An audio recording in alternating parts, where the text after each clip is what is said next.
कल राहुल गांधी भाषण दे रहे थे और भाषण में महंगाई के ऊपर बात कर रहे थे, लेकिन राहुल गांधी ने कल बोल दिया कि देश की आबादी 140 करोड़ रुपए, वो ये कह रहे थे कि देश की आधी जो कमाई है या पैसे कहें वो आधे हिंदुस्तानियों के पास है और आधे जो पैसे हैं वो मोदी के 100 दोस्तों के पास है।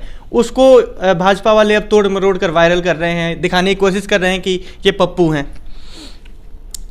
सही बात जो भी है, सच्चाई जो है और जिसमें कमी है वो अपनी कमी को छुपाने के लिए कोई ना कोई एक्टिंग करता है, कोई ना कोई बात तरोड़ मरोड़ के पेश करता है। ये सही कहा कल राहुल गांधी जी ने। देश पूरा देख रहा है, सारा भारत देख रहा है।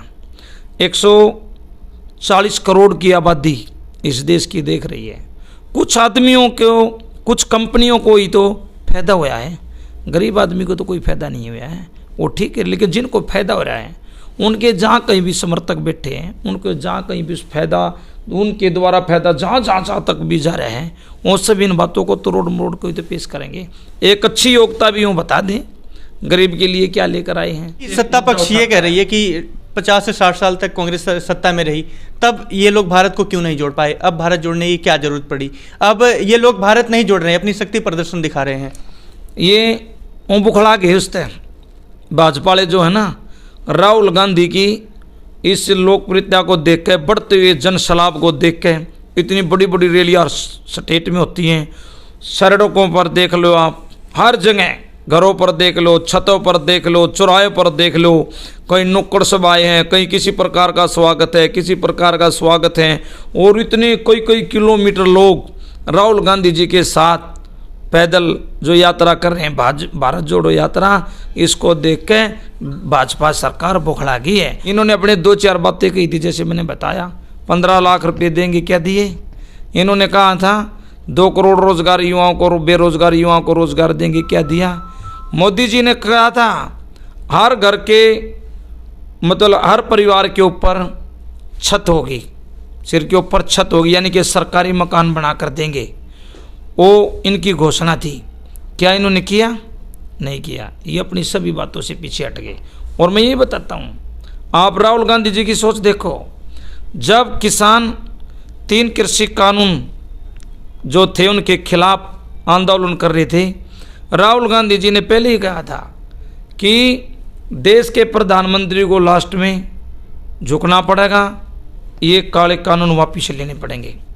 वो तीनों कानून वापस लेने पड़े और प्रधानमंत्री जी को देश के किसानों के सामने, छत्तीस बिरादरी का कोई भी भाई जो खेती करता हो, किसान है, देश के किसानों के सामने नरेंद्र मोदी जी ने हाथ जोड़कर माफ़ी मांगनी पड़ी थी। आम जन में चर्चा शुरू हो गई है कि अब सत्ता बदलने वाली है, सरकार बदलने वाली है। सरकार बदलेगी, आप देख लेना 2024 में देश और प्रदेश में दोनों जगह सरकार बदलेगी। अच्छा, सरकार आपकी 2000 पिछले चुनाव की बात की जाए 19 में ही बन रही थी, 4-5 सीटों से ही आप लोग सरकार नहीं बना पाए। क्या मानते हैं कि उस समय अगर थोड़ी और मेहनत होती तो सरकार पहले ही बन गई होती? हम ये मानते हैं कि उस समय हमारा राज हमारे भाग में नहीं था, नहीं तो लोग तो पिछली बारी भी हमारी सरकार बनाने को जा रहे थे। हमारी कई बातें रहेगी पार्टी में, जैसे कई जगह टिकट ऐसे जो जीतने के योग्य व्यक्ति थे उनको नहीं मिल पाए, कई बातें ऐसी रहेगी।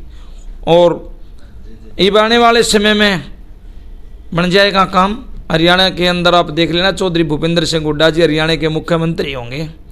और जिस प्रकार 2014 तक, 4 से 14 तक हिंदुस्तान में हरियाणा विकास के, आमदनी के और रोजगार के मामले में पूरे देश में 1 नंबर पर था, 2024 में फिर हरियाणा प्रांत 1 नंबर पर होगा हरियाणा में।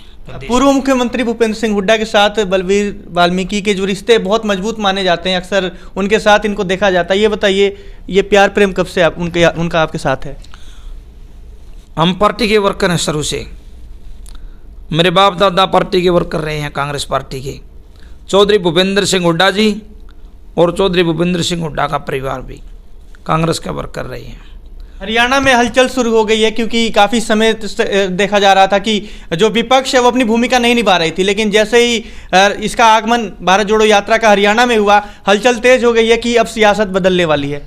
मैं आपकी बात को नकारता हूँ। एक बात को आपने कहा कि हलचल शुरू हो गई, विपक्ष कुछ नहीं कर रहा था।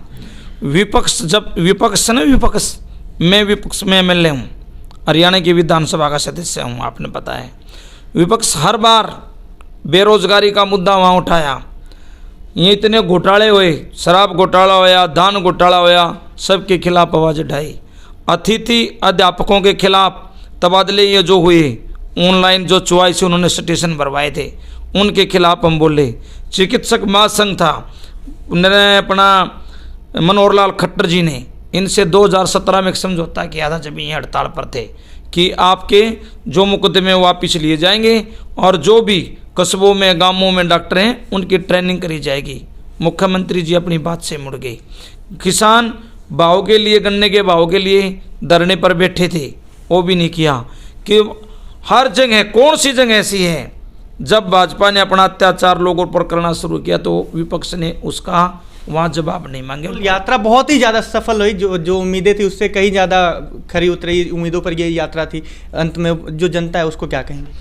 अंत में जनता को मैं इस महान भारत जोड़ो सफल रैली जो हुई, अपनी ओर से बहुत बहुत हार्दिक शुभकामनाएं देता हूं और नतमस्तक होकर इस जनता का धन्यवाद करता हूं। तो देखा आपने, ये हमारे साथ लोकप्रिय विधायक बलबीर बाल्मीकि तेसराना हल्के से, जिन्होंने बताया कि सच में कल भारत जोड़ो यात्रा का मेन मोटिव क्या था। मोटिव यही था, गरीब, शोषित, मजदूर, किसान और जो भी पिछड़ा वर्ग है उन सबको एक साथ जोड़ना। कि फिलहाल आप लोगों से अपील है कि खबर को साथ के साथ शेयर करें।